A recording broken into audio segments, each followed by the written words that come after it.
What's up, guys? Welcome back to the Light and Lamp podcast. I am here with Steve, Hello.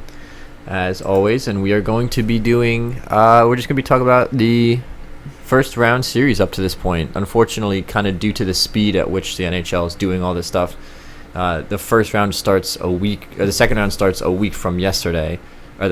So they're really kind of just, pounding this along, cranking out as fast as they can. We're not really going to be able to do predictions. Obviously, we did do the bracket challenge thing.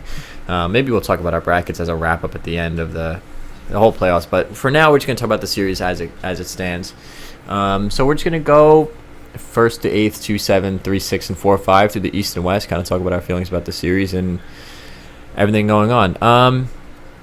Just to start, before we kind of get into things, we talked about the ice and the officiating during the play and the qualifiers. Do you think it's gotten better, it's gotten worse? What do you think about those two factors? I think it's remained remarkably inconsistent. I mean, the officiating to any degree has been incredibly inconsistent. I mean, yesterday in the St. Louis-Vancouver game that went to overtime, there was one sort of questionable call in overtime that was the only penalty called, yet they were like, I understand that in overtime you're going to let the boys play, but a team like St. Louis isn't, as a team, they kind of they walk that line because they play that big physical game.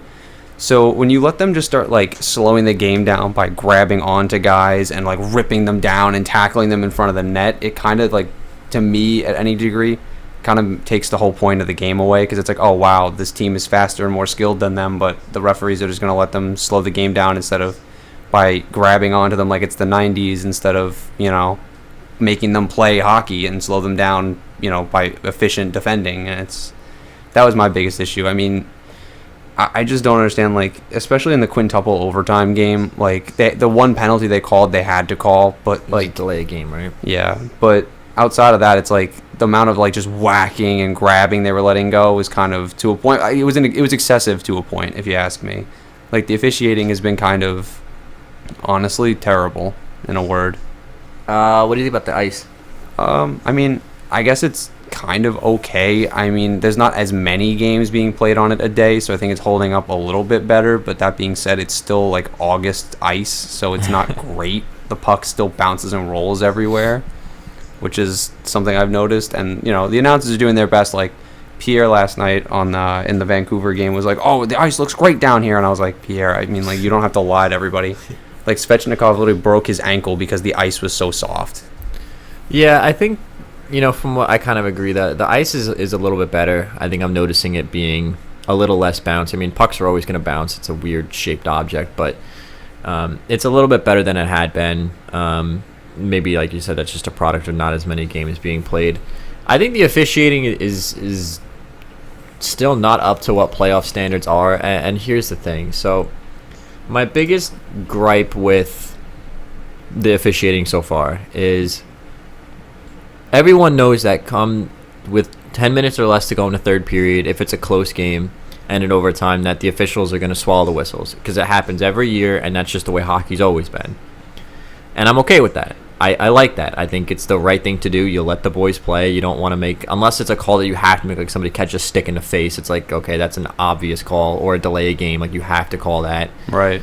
My problem is when you call the first 2.5 periods as tight as they have been, it's inconsistent, right? So in the first Islander Capitals game, that was a nightmare. There was 12 penalties in the first 2 periods. It was ridiculous. The issue with that is if you only call maybe a penalty on each team every period, so there's 6 power plays in the game, you can understand okay, they haven't been calling it that tight, so when they swallow their whistles, it's not that big of a surprise. You're right. Okay, this is the way the game's been called, and that's the way playoff hockey should be called. But when you're calling 12 penalties through 2 periods and then all of a sudden you swallow your whistle, it's this is totally inconsistent with the way the rest of the game's been called. Well, yeah, it's also, as a player, it's got to be frustrating, because it's what are we supposed to do now? Because you're looking over your shoulder all game, and I guess the theory behind that with the officials is, they call it tight, this way they rein in the game, they keep control of the game for a while, but then in the final 10 minutes, you let them go absolutely buck wild and don't call anything. It's the game. The standard of the game is very quickly going to change, because they know the players are going to realize very quickly that you're not calling anything.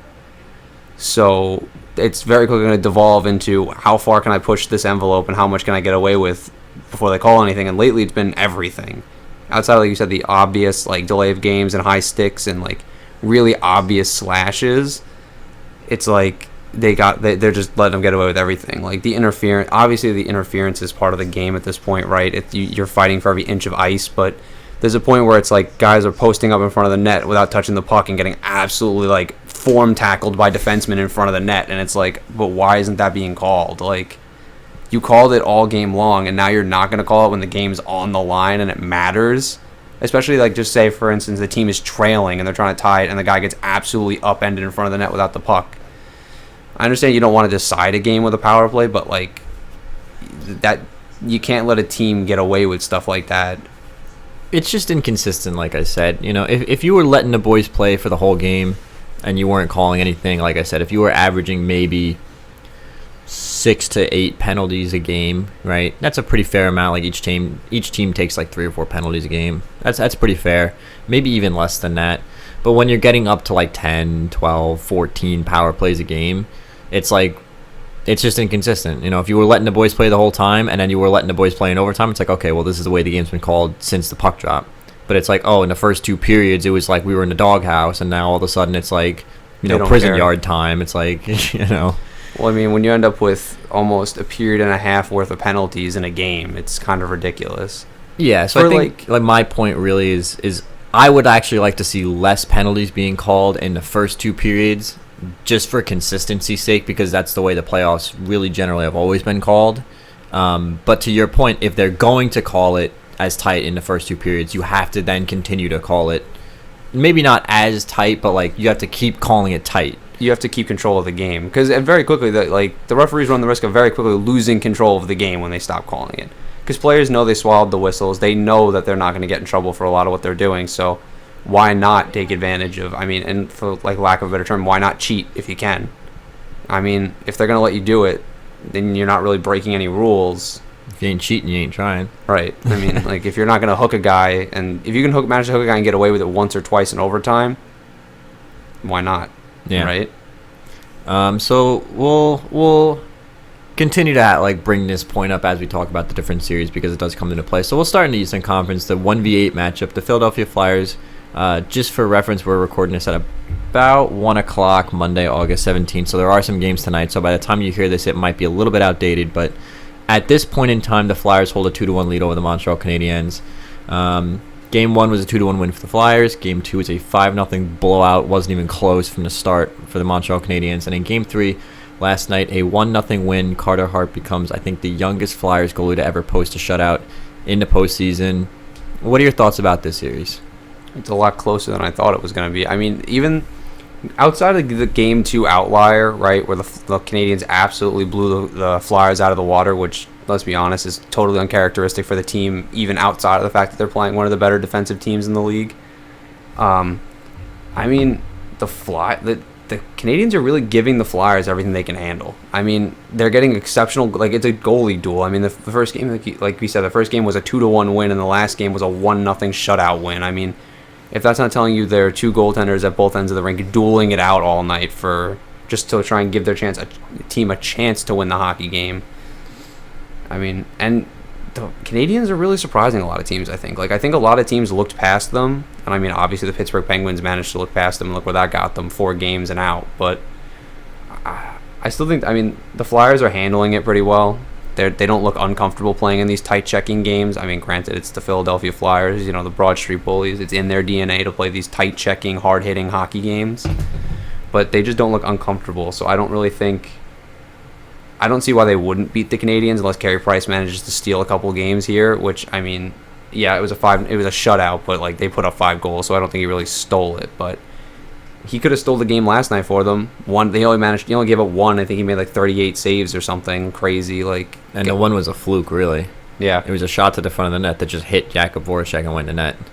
No, I think the Montreal Canadiens are doing really well.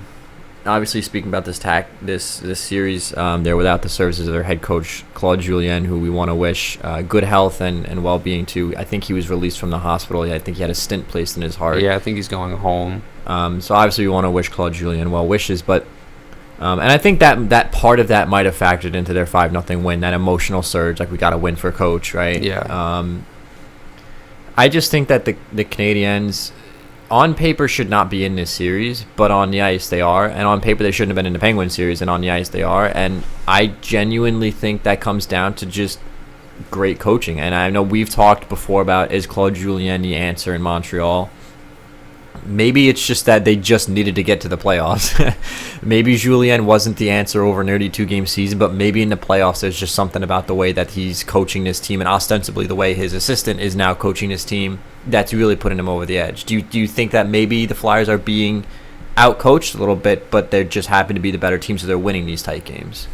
See, I have a lot of opinions about AV as a coach in general because I have seen him get out-coached in the past. I mean, the Rangers loss in 2014 to the LA Kings, Darryl Sutter absolutely outcoached him for 5 games. The only reason the Rangers managed to stay in the series at all was because of Henrik Lundqvist. And I mean, right now it really looks like he's getting outcoached by Claude Julien, and now I think it's Kirk Muller is the assistant. And they ran into a hot goaltender. They ran into a white hot goaltender. There's a lot to be said for that. I mean, in a best of 5, a hot goaltender can win you a series. As we saw, he stole 2 games from the Penguins, and they just only had to win 1 on their own. This is a little different. A 7-game series, he can't steal you 2 games and, win the series. And be on the brink of winning, yeah. But, I mean, at this point, he could. I mean, if it with one down 2-1 in the series, Carey Price really could, in theory, steal a couple games here and put them right on the brink, or at least force a Game 7. But to your point, I mean, I don't know if it's the coaching necessarily, or it's just like the young guys. I feel like a lot of these younger teams are playing like they have nothing to lose because they don't. I mean, what happens? I mean, what do the Montreal Canadiens have to lose? They were in 12th place when they made the tournament. They weren't supposed to be here. Now they're in the actual bracket, and they're playing the best team in the East, or ostensibly the best team in the East, based on how they seeded after the season. And they're really giving them a hard time. I mean, like I said, the Flyers are winning because they're just a better team. Their defense is more solid. Their goaltending hasn't been better, but has been almost as good. And their forward core is just better. They have Claude Giroux and Kevin Hayes, Jakub Voracek. But, I mean, I don't know. I really think it comes down to less of like the coaching and more just that they're playing like they have nothing to lose, because they don't. They really don't. So do you think that there's a chance that the Canadiens come out on the other side of the series, or do you think that, not to say that the 5-0 win was kind of their last dance, but that they're going to keep it close? Do you think the trend is going to continue if they're going to keep it close, but they're going to come up a goal short? I could see it. I mean, it's the playoffs, right? Anything can happen. That's the idea anyway. But I really don't want to bet against the Flyers, who have managed to look pretty comfortable in these tight checking games. But I don't know. I wouldn't be totally shocked if the Canadiens came out on the other side. I mean, I'd be surprised. I'm not going to lie. I really don't think they have any business coming out the other side of the series. But I wouldn't be completely shocked, especially after they knocked off the Penguins and they played the Penguins straight and made them look bad. So, yeah, I think I put in my bracket Flyers in 6 because I gave Carey Price a little bit of credit. He could steal 2 games, but he's not going to get the goal scoring to win the other games. And so far, that's pretty much been the case. He didn't steal game 2, but he's been keeping it close enough to the point where they only need that 1 goal, but that they're going to come out short.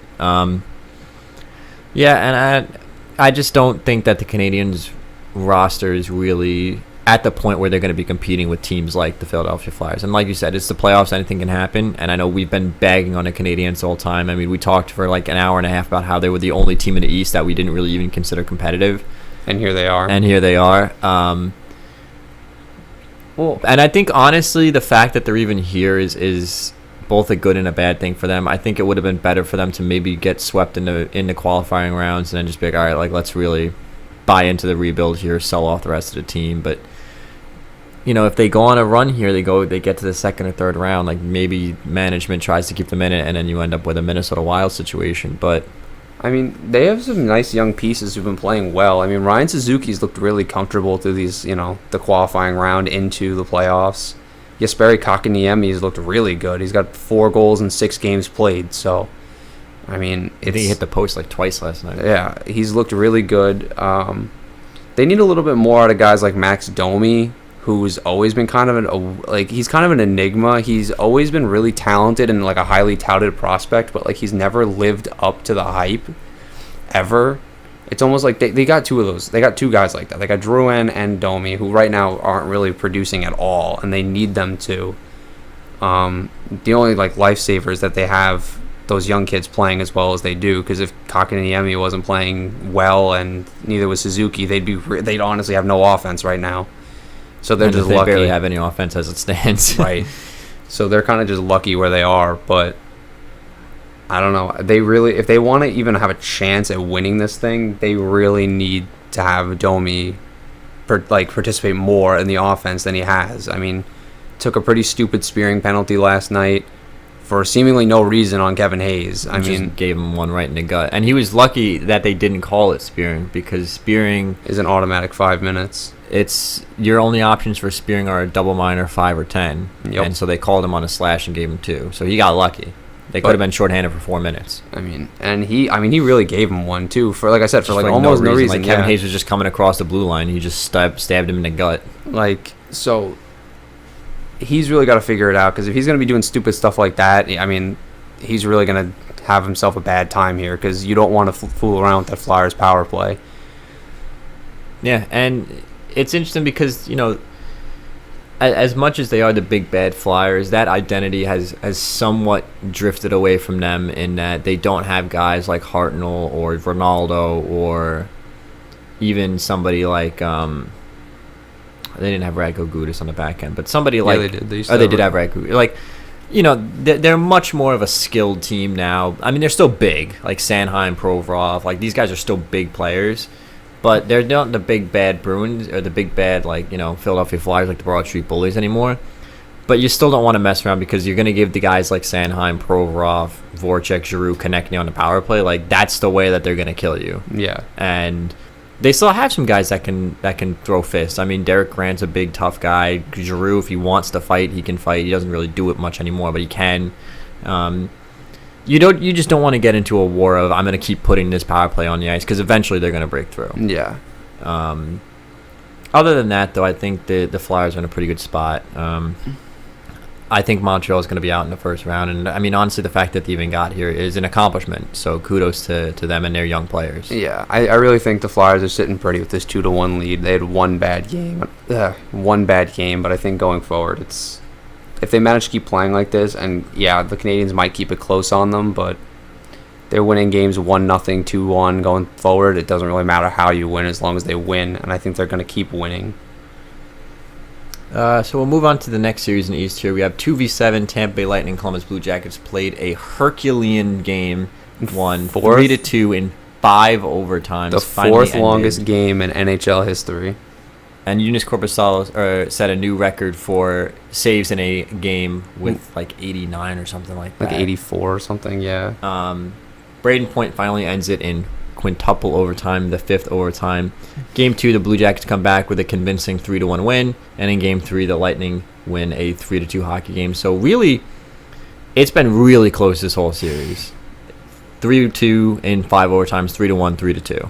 And I think 3-1 for Blue Jackets also had an empty netter, if I remember correctly. So what do you make of this series? Because this seems to be almost like the flip side of Flyers-Canadiens, where the Flyers-Canadiens, like, all right, yeah, Canadians are keeping it close, but like they're really not as good a team. Like, do you genuinely think the Columbus Blue Jackets are as good a team as the Tampa Bay Lightning? No, not on paper, but like structure-wise, they're better. The structure with which they're playing at is incredible. Like, the defensive scheme they're playing is just insane. Like 5 overtimes. You're gonna tell me you managed to keep Braden Point, Nikita Kucherov, Victor Hedman, like Tyler Johnson, all those guys off the score sheet for 5 extra periods? There wasn't a goal scored from the second period to the end of that fifth overtime period. It's almost, what was it? It was like a record for like how ridiculously long it went without a goal. And I mean, there are some detractors in the media talking about how it was too long and how these playoff marathons aren't entertaining. But I mean, I don't know what they were watching, but like, yeah, was the game a little slow by the end, and was it a little sloppy? Of course, they played they almost played 2 full games. They played 2 full games and almost played a third full game. They played 2 full games in 2 periods. They were in the second period of a third straight hockey game, and like you said, it was an absolutely Herculean effort to even get that far. And Eunice Korpisalo stood on his head for over 200 minutes. Like, Seth Jones played 65 minutes of ice time. Like, that's insane. He was on the ice every other shift. Like, that was disgusting. I mean, the Blue Jackets are proving a lot of people wrong. They're really, I mean, people said, oh, they can't score. And then with down 3-0 in the third period, mount a 3-goal comeback to win the hockey game against the Toronto Maple Leafs. They managed to bottle up they blew then they blow a 3-0 lead, but then they managed to shut out the Maple Leafs in Game 5 and make them look like they've never even played hockey together before, let alone made the playoffs. And here they are, giving the Tampa Bay Lightning literally everything they can handle, if not more. Yeah, I think that a lot of props obviously has to go out to John Tortorella and his coaching staff for the way that this team is sticking with the team that, like you said, on paper, maybe is not necessarily a better team, but certainly more talented, up and down the lineup at every position, maybe except for goaltending. But even in goaltending, I mean, you have Andrei Vasilevsky, who's, likely going to win 3 or 4 Vezinas in his career. Up and down the lineup at almost every position, the Lightning are a more talented team, but the structure that the Blue Jackets are playing is certainly keeping them in these games. And it's not like, it was a 3-2 game, it was close on paper, but like the Lightning looked better the whole game. It's like, these are really, really tight, close games. And I mean, the only game that I could say that looked like the Lightning were just better than them was the overtime game, because for long stretches of the overtime, Columbus was just defending, but I mean, they bent and didn't break. Like, they managed to keep themselves in it and then get themselves a couple of quick chances, and the game could have gone either way. Yeah, and realistically speaking, obviously they were just one shot away from winning. And let's ask you this question: do you think that if the Blue Jackets won that game 1, that would have been not a dagger in the heart, but to a certain extent, like a real shot in the head to the Tampa Bay Lightning? I mean, like, do you think they needed to exercise that demon and win Game 1? I mean, I still don't think they fully exercised that demon. I really think the Columbus Blue Jackets are in their head, and you can see it on the ice. Like, and at the very least, Eunice Korpisalo's in their head. The guy makes 84 saves in a losing effort. I mean, that's insane. And I think as the Lightning, you got to be asking yourselves, like, what do we do? Like, we've run into this team twice now, and both times they're honestly playing. They outplayed us last year by wide swaths. They made us look stupid, even though we won 62 games. And this year we're coming in as the second best team in the East, probably the most talented team in the East, and they're making us look like some mid-tier 4 seed while we're struggling to score goals. And I don't know, like, I really think, like, this is the Dragon. Like, if Tampa Bay wants to win a Stanley Cup, obviously they have to beat the Columbus Blue Jackets. But I think, like, poetically, like, at least from, like, a hockey god perspective, they have to beat the Columbus Blue Jackets. Like, it's only fitting that if they're going to go and win a Stanley Cup like I think they are, they have to go through the team that made them look silly after winning 62 games. And, I mean, they might not do it. The Blue Jackets have looked really good. Well, let's talk about that. Is this a coin flip at this point? I think so. I think the Lightning have a better shot, but, like, I mean, like, obviously I think the odds are better they're going to win the series, but I wouldn't count out the Columbus Blue Jackets as the underdog. I don't even really think it's much of an underdog story anymore. I really think they're pretty even. Because on paper they're the underdog again, right? Because of the talent, like, in the lineup, like, Pierre-Luc Dubois isn't exactly Braden Point. Like, it just, the matchups aren't there, but they have the ultimate equalizer in Eunice Korpisalo, who's playing like Sergei Bobrovsky did last year, and Pierre-Luc Dubois looked pretty good. I mean, he had the natural hat trick in the game against the Leafs. Had a goal in, I think it was Game 1. Yeah, the overtime. Scoring. Yeah, he scored the first one, right? Mm-hmm. So, I mean, I just think the biggest thing that the Blue Jackets aren't getting right now is they're not getting production out of guys like Cam Atkinson that they really need.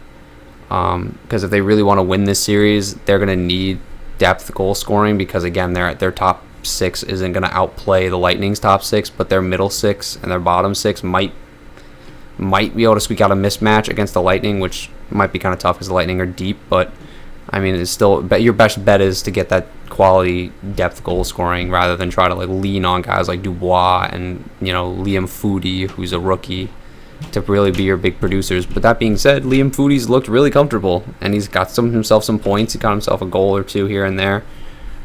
I think one of the things that we're watching in this series that is definitely a positive for the Tampa Bay Lightning is, in a weird way, maybe it's better that they're not blowing out the Columbus Blue Jackets, and in a weird way, maybe it's better that these are 3-1, 3-2 hockey games as opposed to winning like 5-1, 4-0, because it's showing us that this Tampa Bay Lightning team is able to play close games, which is something that they couldn't do last year. They look comfortable doing it.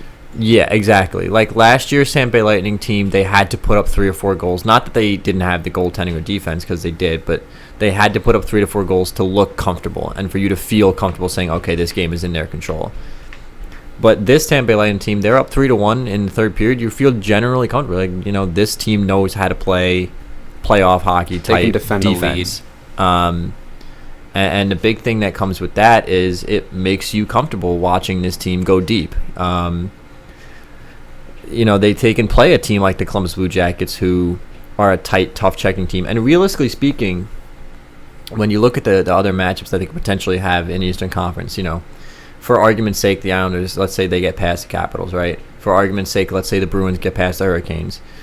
Those are two tough, tight checking hockey clubs. The Flyers may be a little bit more of a skilled, offensively minded hockey club. Their strength still is mostly in their back end and goaltending, though. Right. They're just maybe not as structured as the other two teams. But still, I mean, the path to the Stanley Cup through the East features a lot of tough, tight checking teams. And this Lightning team needed to learn that harsh lesson last year that, hey, you can't just score your way to a Stanley Cup anymore. They obviously struggled at the beginning of the year. There was some noticeable differences in the way that they were playing. They added some depth pieces that know how to play playoff hockey, and they look much better for it. I mean, they're definitely a more rounded team this year than they were last year. Like you said, with the additions of like Blake Coleman and Yanni Gourde. Pat Maroon was a big one. I mean, Stanley Cup champion. So, I mean, and Mikhail Sergachev took some big steps this year for them. I mean, he's arguably their number 2 defenseman now. When Victor Hedman wasn't playing in the round robin games, he took his minutes and ate them like it was nothing. So, like I said, this is a team like you said. I wouldn't feel uncomfortable riding a 2-1 lead late into the third period. I mean, yeah, you're always going to want that third goal to give yourself an insurance marker, because you really never know. You are kind of playing with fire with the Blue Jackets, but I feel confident enough that they can, defend a lead to win a hockey game. Yeah, and it's overall, I think this is one of the better series. It's one of the most interesting and intriguing series that we're seeing in the East. It's been one of the most playoff-like series. I mean, it's not run and gun. It's not, it's been very close. Both teams have been getting their opportunities, and it's, there's a lot of give and take in the game, right? Like, for a couple of shifts, the Lightning come out and dominate, and then the Blue Jackets manage to get the puck back, get in the zone, and then they dominate for 2 or 3 shifts, and it's exciting. It's very back and forth, and you really never know what you're going to get. Like, you really don't, and that's exciting. Whereas, like, some of these other series, you kind of look at, like, I'm just going to pick, like, the Knights and the Blackhawks. Like, you kind of know what you're getting every night, right? Like, Corey Crawford might have one good game like he did last night to win the game, but other than that, it's like, yeah, he's looked kind of not good, and it's exactly like we thought was going to happen, right? Like, the goaltending is the big, Achilles heel of that team. Whereas here, I mean, there really isn't an Achilles heel for either team. Both teams can defend, and maybe the biggest Achilles heel is that the Blue Jackets can't score as well as the Lightning, but the fact that they defend so well means they don't have to. Yeah, it's certainly an interesting series, and like I said, Game 4 is tonight, and I think that's going to be a pivotal game. I think if they, obviously, like, no duh, if the Lightning go up 3-1, they're probably going to win. But I think if the Lightning go up 3-1, the Jackets just aren't the type of team that like to play from behind, whether it be in a game or in a series. They generally need to be tied or ahead to to be an effective hockey club. I just don't. If they go Lightning go up 3-1, I cannot see the Blue Jackets mustering enough offense to win 3 straight. But if it's tied 2-2, that's right in the Blue Jackets' wheelhouse, and we'll have to see how the Lightning respond to that. Yeah, exactly. Like you said, I really think, again, oh no, they go up 3-1. Like, of course, it's really easy to say it's over, but I mean, I've seen John Tortorella's teams mount comebacks in the past, but they had a little more talent to do it with, and like you said, a 3-1 series lead is almost insurmountable in most circumstances. I mean, you have to essentially sweep them to win. But I think if the Blue Jackets win the game tonight, I really think they might win this whole series. Like, I really think that puts them in the driver's seat. It's right where they want to be. Yeah. Well, it just makes it, it makes it so the Lightning, it really puts those doubts in the Lightning's head. Like, it really, they're like, we can't just outmuscle this team. We can't just outskate this team. We can't, what do we have to do to beat these guys? Yeah. And it's like, you just got to play them straight. And you really just got to play them straight and try to win the game as best you can. So definitely an interesting game 4 going on tonight. We'll move on to the next series. The 3rd seed versus the 6th seed. The Washington Capitals are down 3-0 to the New York Islanders. Game 1, a 4-2 win for the Islanders. Game 2, a 5-2 win, 4-2 with an empty netter. So basically the same score. And then yesterday's game, 2-1 overtime winner by Matt Barzal. Islanders are up 3-0 in the Washington Capitals. I guess the biggest question on everyone's mind is, are the Islanders playing well, or are the Caps not playing well? Because for me, as an Islander fan, from this perspective, I genuinely think that there's something amiss with the Washington Capitals. And of course, listen, losing your first line center is not ideal for anybody. Obviously, having Backstrom be knocked out of game 1, and I don't think the hit was predatory. I don't think Anders Lee saw him coming. It was just an awkward collision, but it was an interference call. They got it right on the ice. They gave him the 2 minutes for interference. It's just unfortunate that Backstrom got hurt. He didn't chicken wing him. He didn't jump off his skates. He just hit him. And losing your first line center is not easy for anybody, especially a center of the caliber of Nick Backstrom. I mean, your top power play quarterback. I mean, they did get Lars Eller back, who I think is probably the single most underrated second-line center in the National Hockey League. I think the guy's a fantastic hockey player, so he's playing on the first line now. But there's just something about this team that's not right, and I don't know. John Carlson hasn't skated as well as he could. I think that there's still something nagging him with that ankle. I don't think that's fully healed. I think he's playing through some sort of issue with that. Well, he looks slow. He looks a step slow.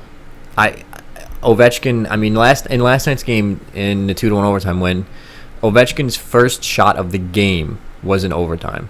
He was held without a shot for over 60 minutes of hockey, and that's fantastic coaching by Barry Trotz, and that's fantastic team defense by the New York Islanders, but that's just not the Ovechkin we know. Sure, he put up 2 goals in game 2. He had a really good game. He came out flying out of the gate there.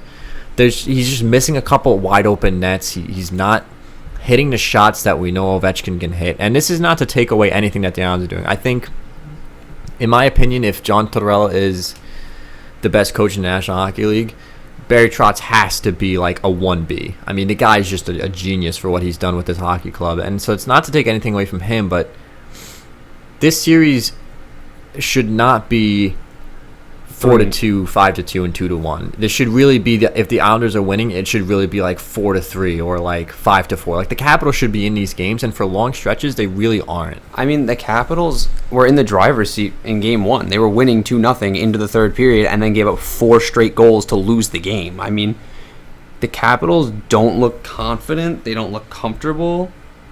It's weird because 5-on-5 through this entire series. So game 1, they get 2 power play goals from TJ Oshie. Game 3 last night, they get a power play goal from Evgeny Kuznetsov. They've scored only 2 5-on-5 goals the entire series. Their power play, just a point of reference, ranked 17th in the NHL this year, the lowest it's been in the Ovechkin era. And my big question is the coaching just not clicking anymore? Is Todd Reirden just not getting the most out of these players? That's the thing that everyone's talking about in Capitals fan, in Capitals, like Capital the fan Twitter and Twitter. stuff. Because I've been checking it out, just kind of seeing what's been going on in people's minds. Yeah. And I think the issue is that Todd Reirden saw what Barry Trotz did with this Capitals team in 2018. And he saw that Trotz got people like Ovechkin and Backstrom to buy into that defensive system, and they won a Stanley Cup. The issue is Barry Trotz's defensive system is a unicorn. You can't replicate it. No. You can try as hard as you can, but Todd Reirden's defensive system is not Barry Trotz's defensive system. The only other coach who can replicate a defensive system like that is John Tortorella. There's not any other coaches who can do that. And I genuinely think that Todd Reirden is coaching this team the way he saw them win a Stanley Cup, when in reality, he's not Barry Trotz. So he should really be leaning into his offensive players. He should be freeing up Ovechkin, freeing up Kuznetsov, freeing up guys like Lars Eller, and letting them play their game. Well, we saw what happened the last time a coach that's name wasn't Barry Trotz, tried to get Ovechkin to play defense. I mean, the team, and not that he can't play defense, right? Ovechkin's a serviceable winger in the defensive zone. He plays his point, he comes back into the zone, and that's really all you can ask for him. You really don't want him trying to win a Selke award. No. So that's fine. But the real problem is he chafes when you ask too much of him in the defensive zone. And Barry Trotz never asked too much of Alex Ovechkin. Like I said, he was just, Alex, come back over the blue line, stay in front of your point guy, get involved in the defensive zone a little bit. Make yourself an option on the breakout, dig the puck out if you have to. But it was never, hey, go out there and win a Selke award. But Todd Reirden's really leaning into this idea of team defense that, of course, Barry Trotz did too. He's just trying to keep the tradition going. But I think he's trying too hard to lean into that team defense concept instead of leaning into maybe his team offense, because, like you said, that offense on paper is disgusting. I mean, Kuznetsov, Backstrom, Oshie, Wilson, Ovechkin, Verana. You go up and down that lineup, they have 3 good scoring lines. Even Garnet Hathaway is pretty fast. He's pretty good. Lars Eller. I mean, and you have John Carlson, who for all intents and purposes is the Norris Trophy winner. I mean, he had, 75 points or something? He was on pace. At one point, was on pace to put up over 100 points and then just slowed down. But Todd Reirden's just getting outcoached. Remember, you asked me about is Alain Vigneault getting outcoached in Montreal? Maybe a little bit, but I mean, it's very clear that Todd Reirden cannot get the most out of it. I mean, they can't defend a lead. 2-0 in the third period of a hockey game. Sure, if you blow that lead, okay, maybe it goes 2-2 and you go into overtime, or you manage to survive 2-1. Because, let's be honest, this Capitals team is supposed to be a Stanley Cup contender. This team is supposed to be able to win a Stanley Cup. And the way they're playing against the Islanders right now, they don't look like they even belong here. They look like they shouldn't have even been in the round. They don't even look like they should have been in the round robin. They look like a play-in team who's getting absolutely destroyed. And the Islanders, for all intents and purposes, look like the round robin team. They look like the 3 seed right now. They've been in the driver's seat since game 1. Yeah, they were down 2-0, but they were in the driver's seat from that second period on when they started the comeback. And game 2, they were clearly in the driver's seat, took a lead early and just rode it to the end. And game 3, they didn't look uncomfortable in that tied hockey game. Again, they took a lead early. They led 1-0. They took the lead early. Kuznetsov got the power play goal in the second period. Right. So then they looked totally comfortable through that whole third period playing tied hockey into the overtime period, and the Caps didn't. The Caps look panicky. They look scrambly. In their defensive zone, they don't look comfortable. And there's been a lot of blown coverages. Yeah, and the weird thing is it's not necessarily like the Islanders are an offensive dynamo by any stretch of the imagination. I just think that this series is really showing what the Islanders can do when they're healthy. And on paper, when this team is healthy, it's an incredibly dangerous team. I mean, the only guy they're missing right now is Boychuk. He's healthy. He's not playing because Trotz is just rolling with the lineup that's winning. But to be fair, you replace him with Andy Green, who's a similar caliber of player at this point in their career. They're both the same age, both defense first guys, hard-nosed veteran defensemen. Been there, done that. Right. And I think it's just showing that when the Islanders are healthy, they're like a well-oiled machine. And you saw the wheels come off the machine a little bit, or not a little bit. The wheels came off the machine. They derailed pretty hard. When Adam Pelech was hurt, your top 2 defensemen. When the entire fourth line was hurt, basically at one point, we lost Zizekas for the rest of the season. That showed you that this team, when healthy, is incredibly dangerous, just because of the way that Barry Trotz is coaching the team. And for the first time in a very long time, I actually feel confident in this team going forward. So 2 questions, I guess, to kind of wrap up this series, because it's always interesting with the Islanders, because as much as there is to talk about how good they are, it really just comes down to they're just an incredibly great defensive hockey club. And they're getting offense from the guys that needed to chip in. Anders Lee has a goal in every single game this series, which is huge for him. He needed to step up and produce in the playoffs. Bo's been fantastic. Barzell's doing what he's doing. I think he's got like 5 or 6 assists to this point. He's dishing the puck. Got the overtime winner.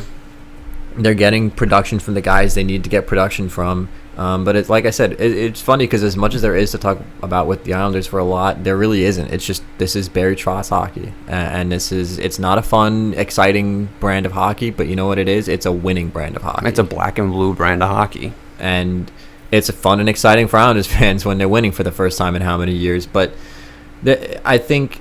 And so I don't want to take anything away from Barry Trotz. You know, as an Islander fan, I love the guy. He's the Lord and Savior to me at this point. I love this hockey team. I love Barry Trotz. I love Lou Lamoriello. But I think a lot of the question marks now come down to the Washington Capitals. So let's talk about the 2 big things on everyone's mind. A, is the window closed if they lose this series? And B, are both Holtby and Todd Reirden out the door if they lose this series? Well, I think Holtby's out the door regardless of what happens. I mean, I just think they can't afford him. They just can't. And they're not going to shed salary at another position to try and keep him, when in reality they have Ilya Samsonov, who's not proven, but looked this year like he's the answer to the question mark, especially after signing Backstrom to his, 5-year extension. Mm-hmm. So I think Holtby's gone. But I think Todd Reirden, I mean, the team's looked pretty shaky all season. Sure, they were winning the Metro for a while, but the Flyers caught them, and they really didn't look great. And they looked awful in the round robin. I mean, like, completely awful. They only won a game, I think, in the round robin. 1-1, if I remember correctly. Yeah, I mean, so they didn't look as bad as the Bruins, who obviously went 0-3 in the round robin, but they didn't look good. And again, in these 3 games, they haven't looked comfortable at all. They haven't looked comfortable in the lead. They haven't looked comfortable in the playing from behind, and they honestly haven't looked comfortable playing tied either. They just look like a team who isn't very confident right now. And again, a 1-1 round robin tournament can do that to you. I mean, it could shake your confidence and be like, well, as much as they can say, oh, you know, it's a bad tournament, we'll turn it around when it matters and the chips are down. But when the chips were put on the table, they laid an egg. I mean, blowing a 2-0 lead, then getting completely outclassed by the Islanders in Game 2. And then in Game 3, yeah, playing a tight game, but still not coming up, a day late, $1 short. Yeah, and I just want to preface this by, obviously the series is not over. It's never over in the playoffs, and it's really hard to count out a team that's as offensively gifted as the Washington Capitals, because for all intents and purposes, if they really start to lean into their offense and they can chip in 3 or 4 goals, the Islanders aren't going to score 4 goals every game. It's just not going to happen. They're not built to play that way. So this series is not over. Do I see the Islanders blowing a 3-0 series lead? Not under Barry Trotz, no. I think that they're going to win. I still think the Capitals might be able to squeak out a game or 2 here. I think I called in my bracket for them in 7. I don't think it's going 7 anymore. I could see it going 5 or 6. But the series isn't over. But if they do lose this series, is the window closed for them? Because I think that's a big question going on with a lot of people. If, we're talking about with the Penguins, is their window closed? If the Blues lose this series, what does that mean for them? If the Capitals lose this series, what does this mean for the Washington Capitals? I really honestly think, I don't know if it's so much the window closes, if it's just, though, they need to maybe retool, maybe move some things around, get some other pieces here and there. Because, I mean, their defense is a little older. John Carlson's getting up there. He's close to 30 now, I think. I think he's 29 or 30. I don't remember. They added Radko Gudas for trading away Matt Niskanen for Radko Gudas. So there's some, Samsonov in that. There's definitely some moving parts to this whole thing. So it's really hard to say what they're going to look like next year. But I don't think they're in as precarious a situation as the Pittsburgh Penguins are, right? The Pittsburgh Penguins are a little further down on their slide. The team is kind of stuck in this weird cap situation now where they have the Crosby contract and the Malkin contract and the Letang contract, and you're locked into Matt Murray. The Capitals, they have Ovechkin, who's 33 or 34 now. I mean, they have Backstrom, who's 31, but Oshie's actually up there too. They're a little older, but I don't know. I still think they might be able to get it done with the right coach. I just don't know who the right coach is the issue. I don't see, hell, maybe the coach, Nashville's old coach, Peter Laviolette might be the guy. He might be able enough to get enough out of them to make them competitive again.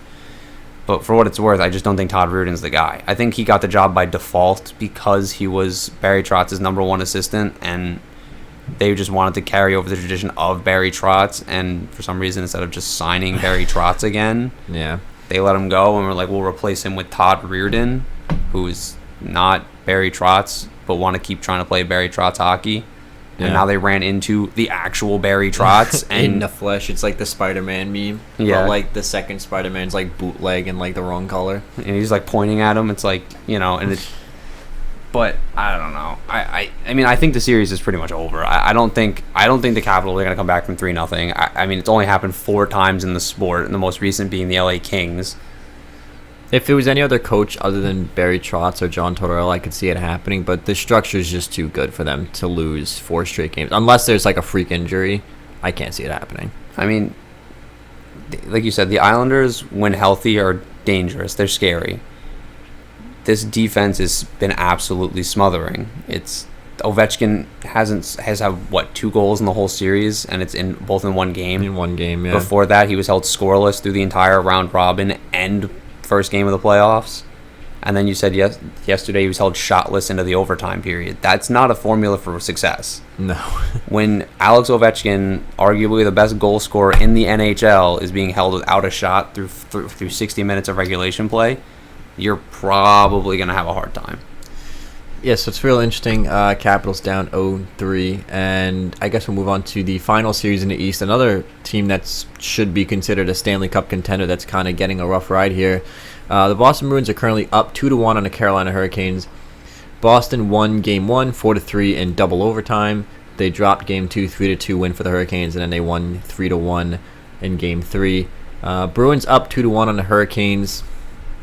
This series to me is interesting just because it's 2 very similar teams. It almost feels like the Bruins are the Hurricanes in like 5 years or so.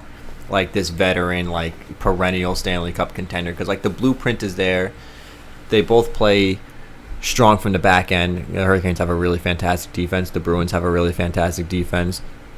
The Hurricanes have a couple pieces up front that the Bruins, when they were in their heyday, you could really compare like Svechnikov, Aho, and Teravainen to like the perfection line, or even when they had guys like Milan Lucic or Nathan Horton. They're very similar teams, but I mean the big story obviously now with the Boston Bruins is the whole Tuukka Rask situation. I don't know if you want to comment on that or maybe comment on what other people have been saying about it. I mean, I feel like we have to talk about it, right? We can't talk about the series and not talk about the fact that Tuukka Rask walked out on his team. For those of you that don't know, Tuukka Rask, the day before when they played 3-2 and they lost, he came out with a public statement and said that it doesn't feel like playoff hockey. He said it feels like exhibition hockey, and he's not really having a good time. The next day, the day of Game 3, public statement comes out from the Boston Bruins that Tuukka Rask decided to leave the bubble and he's going home. What are your thoughts on that? Okay, so here's the thing. I don't want this to come off like... I respect his decision to go home, right? If he wants to go home... Thank you. I think if he wants to go home and see his family, he did just have a newborn baby earlier in the season. That's fine. I respect that. But you were given an opportunity to opt out of this without putting your team in a bad spot or putting anybody in an awkward spot at the beginning of this whole thing. Back in June and July, before training camp started, you were given the opportunity to tell the team, no, I do not want to come to camp, or yes, I'm going to come to camp, and then you could have opted out of going into the bubble at camp. You could have said, no, I don't want to go. And you would have been fine, and nobody would have blamed you, because at that point, you would have just said, no, you know what? No, I don't want to go. Okay, fine.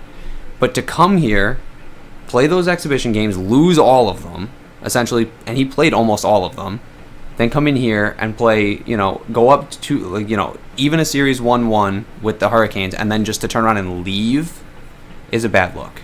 Especially after what he said. It's a bad look. He really looks like a kid throwing a temper tantrum. Oh, I don't like it here. I'm not having fun. I'm going home. And it's like, oh, okay, but your roster of however many guys got carried into the bubble with you are all now sitting there like, but we're doing the same thing. We're sacrificing all these things. We don't see it. We haven't seen our family. Some of those guys all have newborn babies too. There was, I think, 3 guys in the bubble all had newborns within the last week or two. they're all still there. They're all still toughing it out. I mean, granted, Barzal left the bubble to go see his wife. Understandable. He came back though, quarantined, and now he's playing again. Mm-hmm. I just don't like the idea that, like, again, like if he wanted to go see his baby, I understand. I'm not ripping on him for leaving. I'm ripping on him for the way he went about leaving. The biggest issue is the way those comments first, and then just unceremoniously packing your bags and leaving. Yeah, I think that's the thing. It's not that he left; it's the way he left. And I think,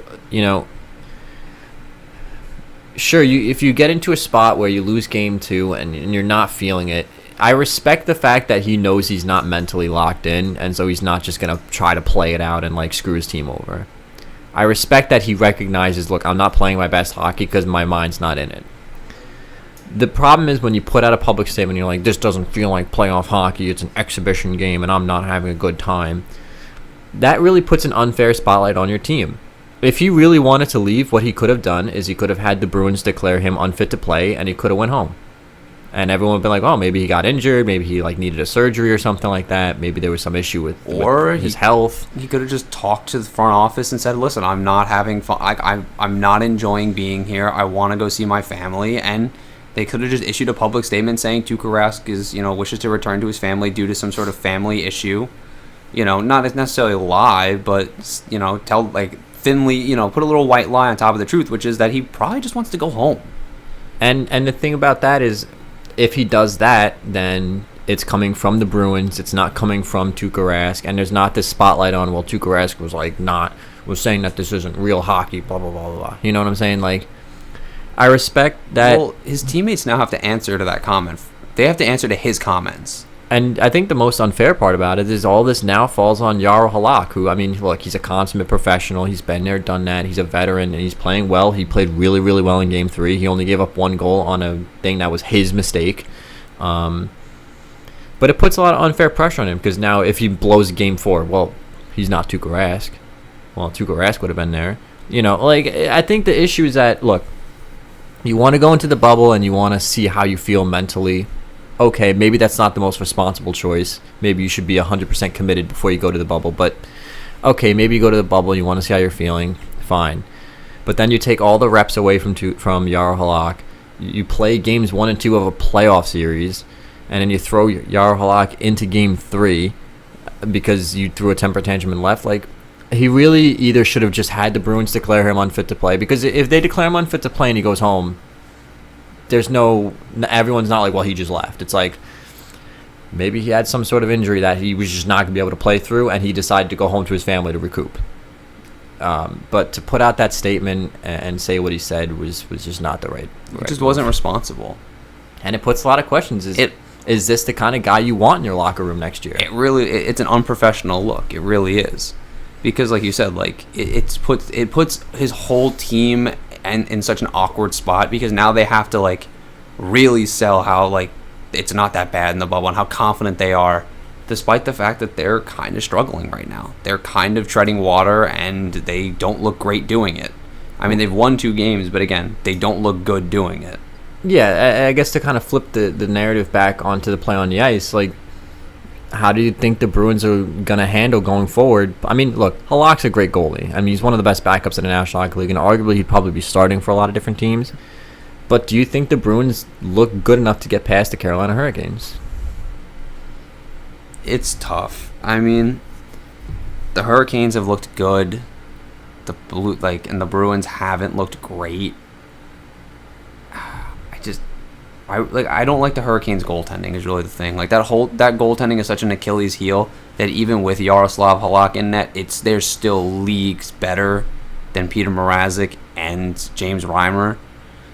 So, who ironically the only win in this series came with James Reimer in net. Yeah, I mean James Reimer's looked good through the 2 games he's played, the one against the Rangers and then Game 2 here, but I just don't think Peter Mrazek's going to be the guy to really carry them past the Bruins team if he has to. That being said, the team in front of him, if they play the Bruins straight, have a chance. They really have a chance, especially now that the Bruins have this doubt in their head. They already weren't playing well, and they obviously all know they weren't playing well. It was the only thing they talked about coming into this series, and only being up one game on a team and then having your starting goaltender walk out on you. I don't know how resilient that locker room feels right now. It must feel like a monumental task now, right? Because now you're dragging all the weight with you because the media is attaching all this extra attention to your team. And are they ready to handle that? I mean, like, obviously, look, the Bruins are a veteran team. Most of the guys in the locker room have been there, done that. But this is a pretty unique situation. They've never had their starting goaltender walk out on them in the middle of a playoff series before, walk completely, not even out of a playoff series, but out of the bubble. He's not even going to be there to support his teammates. He's going home. Literally walked out of the NHL, essentially. He left. And this is a unique situation for this Bruins team. I have no doubt in my mind that guys like Chara and Bergeron and Krejci, like they're going to settle the team down. But there's also some pieces on this team with this, as much as McAvoy and Krug, like they're in their prime, they haven't really faced this kind of adversity before. They've obviously gone the distance last year, playing all the way to Game 7 of the Stanley Cup Finals. But it's just different, and it's a very different situation. It's a situation that basically no team has had to deal with before, and they're very fortunate that they do have Yaroslav Halak because he is a very good goaltender. But I think it's just pressure on top of pressure, because now if they come out in Game 4, they look flat. Let's say they lose like 4-2. Now the question, all that pressure is going to fall onto Yaroslav Halak, and now they have to play better. And you always want to play for your teammates, but now there's that added layer of now we have to play for Yaro. We can't do this to him. This isn't fair to him. He didn't ask for this. And to be fair, they're without Pasternak, David Pasternak again today in Game 4. They were without him for Game 3. Just declared unfit to play. There's no update. There's not going to be. He's just unfit to play until he can play again. So nobody's really sure what's going on there.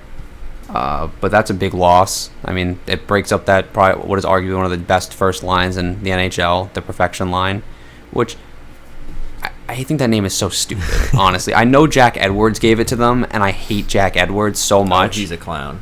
And it's like, the perfection line, it's like, okay, listen, I get it. They're really good, but they're not perfect. No. They are not perfect by any stretch. Like, honestly, there are better first lines in the NHL than that one, if you ask me. For sure. I hate that Jack Edwards managed to attach that name to them, and then it's stuck around the league, and it's like, oh. But, that being said, they don't have Pasternak. The Carolina Hurricanes just lost their leading scorer in Andrei Svechnikov. What do you think about that play, by the way? I guess we'll kind of, put a little bow going into Game 4. What do you think about that play? And then what does this mean for the Hurricanes going forward? It was just an unfortunate series of events, right? I mean, they were battling hard all that whole shift, because earlier in the sequence, behind the net, Svechnikov kind of rides Chara down onto the ice and then keeps him there and holds him down. But whatever, it's playoff hockey. It happens. I don't think Chara is going to get...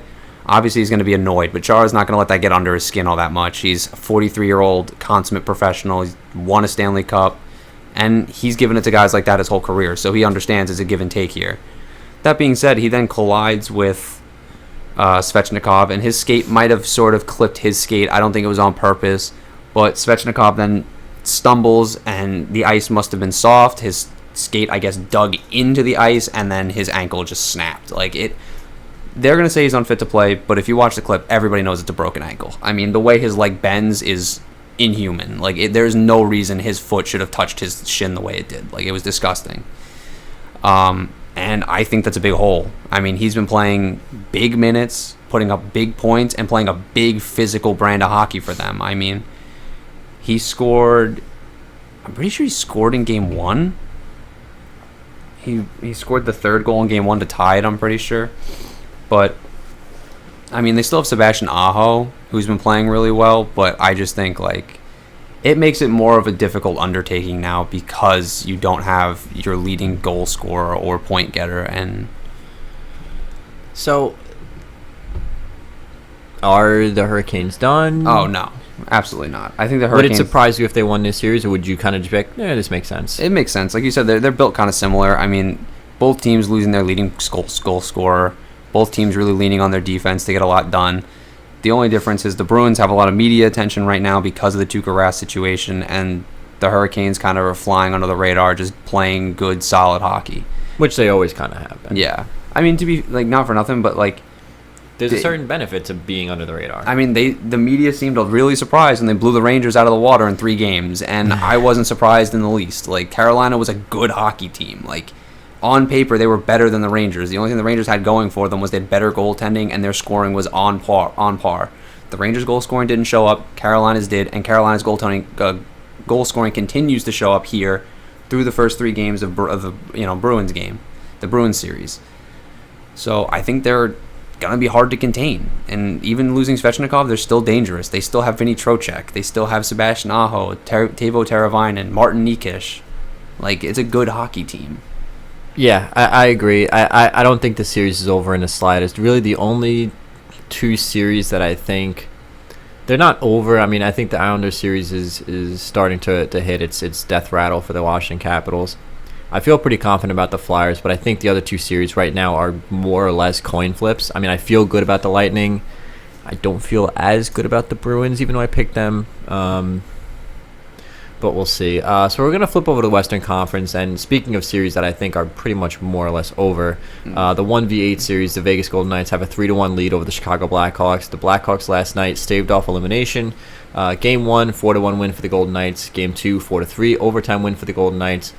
Game 3, 2-1 win for the Golden Knights, and in Game 4, from really, I would kind of say, not Corey Crawford's death rattle as far as his playoff life is concerned, but really just an immense effort by him. I think like 40-something saves last night. It's vintage Corey Crawford. He turned the clock back like 5 years. Managed to turn in like an actual real performance. But I still think. I think this series is over. I don't think Chicago, and really Chicago's 2 goals outside the empty netter, which, by the way, I don't know what the hell Max Pacioretty was thinking. With that whack? What is wrong with him? You're up 3-0 in the series, and you're going to slash a guy in the hip on his way to an empty netter? Like, so Tim and I watched that game yesterday, and we both had the same reaction. Why? I mean, he got fined for it. He got fined by player seed, but like what? I mean, if this was Game 7 and you're on the verge of being eliminated, I could see the frustration, just like a moment of anger, just being like, "Wow, like my season is over. Like I can't believe this." Well, and then you whack a guy. But you're up 3-0. You're up 3-0, and they barely beat. They didn't embarrass you. It wasn't 6-0 with an empty netter. It was 2-1 with an empty netter. Like they played you close. They played a good game. They played you honest, and they played you straight. And Corey Crawford just managed to come out. You got goalied. Like you just got goalied. Yeah, he came out hot, and that was it. Like again, 40-something saves. Like that's just such a bonehead play by Max Pacioretty.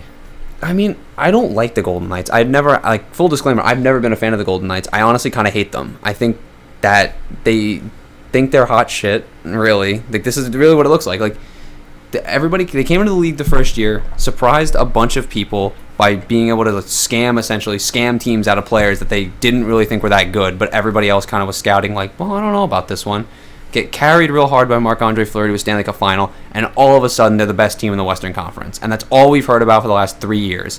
When in reality, they've been in the weakest division in hockey for 3 years, bullying teams like the LA Kings, San Jose Sharks, and Anaheim Ducks.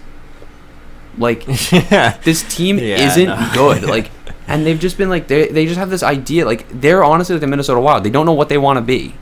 They have all these mismatched players from all over the league, no cohesive identity, and yet for some reason, this is the class of the Western Conference. This is the team everybody's afraid of. I just don't get it. Yeah, they finished first overall, but that's because they managed to beat a Blues team who really didn't look that good. They beat the Avalanche, I'm pretty sure, like, late in the game. They scored a late goal to win it.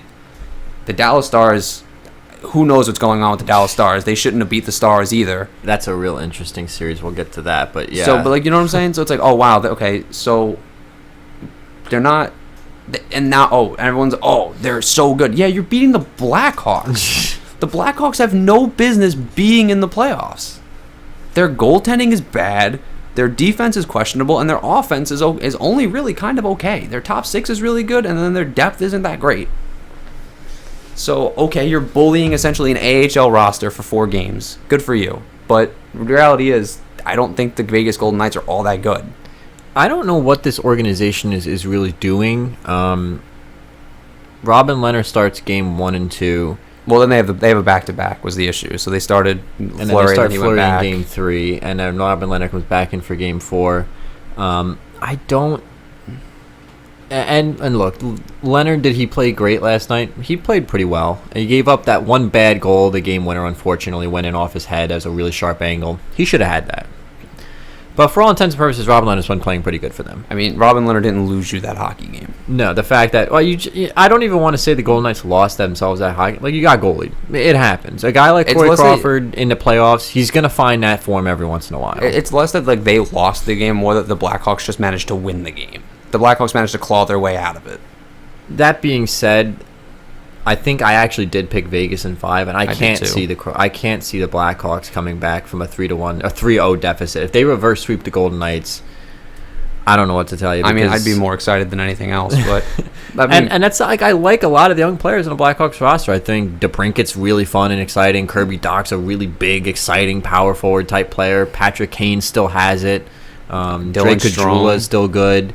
Dylan Strom's been really good. I want to see more out of Dylan Strome, but he's starting to show those flashes of what he can be. But that being said, the roster itself is just not good enough to come back from 3-0. And I'm in the same boat as you. I don't think the Vegas Golden Knights are Stanley Cup contenders. They're the champions of arguably the weakest division in hockey.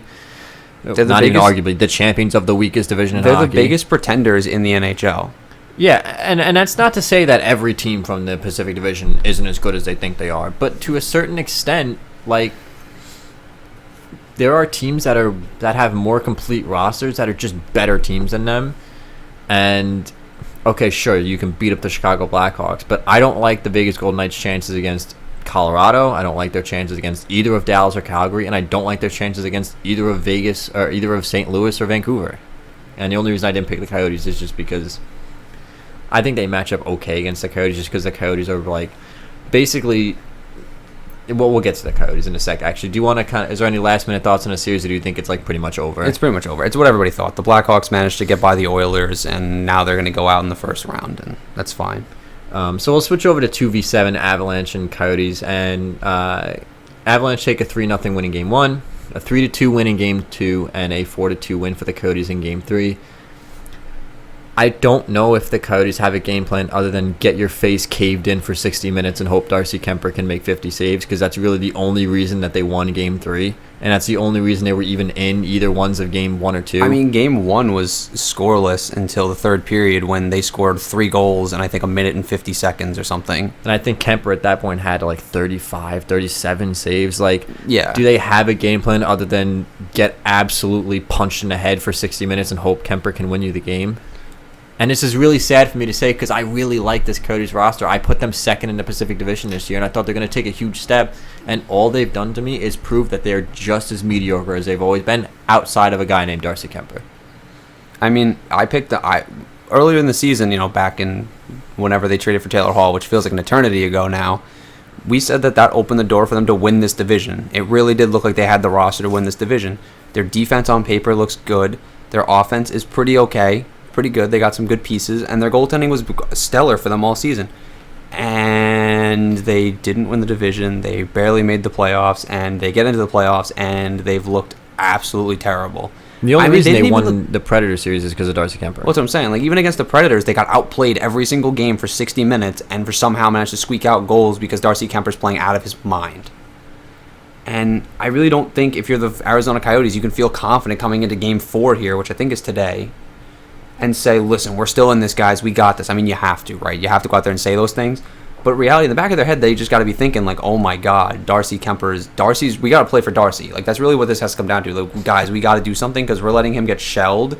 He's making 45-plus saves every game, and they're still losing. Like, you can't do that to your goaltender. You just can't.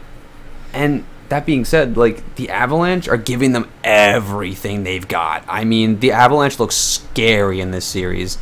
Being able to consistently put up almost 50 shots a night is scary.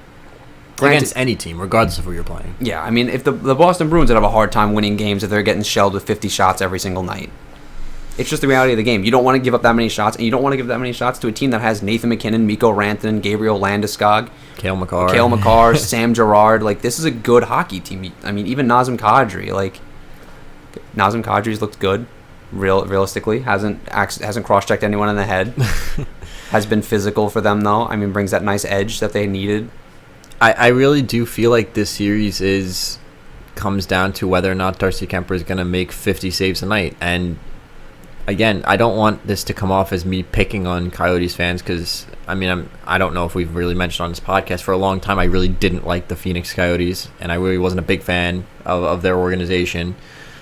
But I picked them to be second in the Pacific this year. I really did like the look of the roster. I really liked the look of the roster with the addition of Taylor Hall. I was excited to watch this team play, and they've just consistently been the most average, mediocre, middle-of-the-road, median, white bread toast kind of hockey team that gets their face caved in for 60 minutes and then looks at Darcy Kemper and says, please.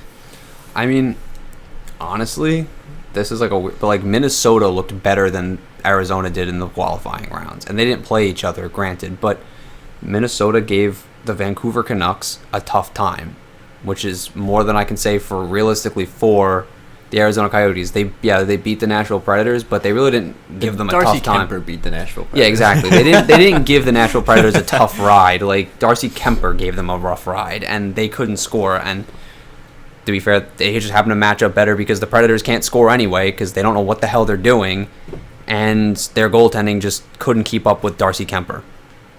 And they won. And here they are in round one, getting absolutely, not for lack of a better word, shitbagged for 60 minutes every single night. And Darcy Kemper is making 40-something saves looking at his team like, guys, come on, please. Like, you got to do something for me here.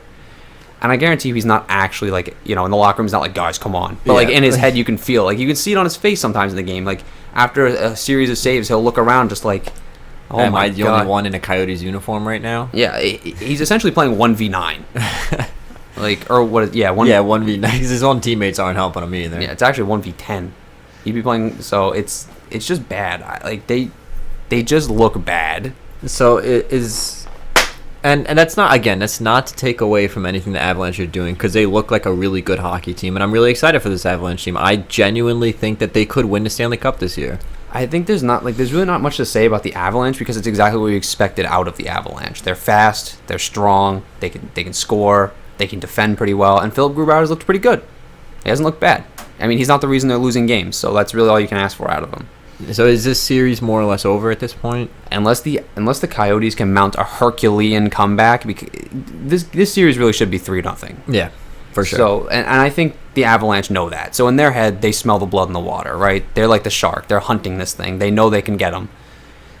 If you're the Coyotes, Rick Tocchet's got to change something. Because that whatever system he's playing, the Avalanche are eating alive right now. If you're the Coyotes, you really can't feel very good right now coming into Game 4. Yeah, you're only down a goal a game, but like you have to play from in front. You have to get those goals and try to ride a lead to the end. And even with saying that, you need to score like 4 or 5 goals to be able to ride a comfortable lead to the end of this game, and I just don't think they can do it. No. And the Avalanche can score 4 or 5 goals. Yeah, so this series to me is at this point it's looking like an Avalanche series. They're in the driver's seat. I think it's over in 5.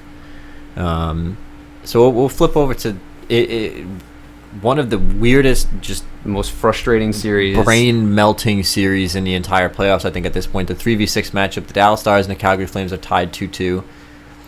Game 1 goes 3-2 win for the Flames. Game 2 a 5-4 win for the Stars. Game 3 a 2-0 shutout win for Cam Talbot and the Flames. Game 4 yesterday, a 5-4 overtime win for the Stars. What is happening? Because when you look at this Dallas Stars team, on paper, they're a complete hockey team. They should arguably be challenging for a Stanley Cup. But the way that this team is structured, they're winning games they shouldn't, and they're losing games they shouldn't. This team is not structured. Both the Dallas Stars wins, they've had to score 5 goals. That is not the way this team is built. Sure, you have strong puck-moving defensemen like Heiskanen, Klingberg, and Lindell, but the defense should be good enough to not have to score 5 goals a game to win.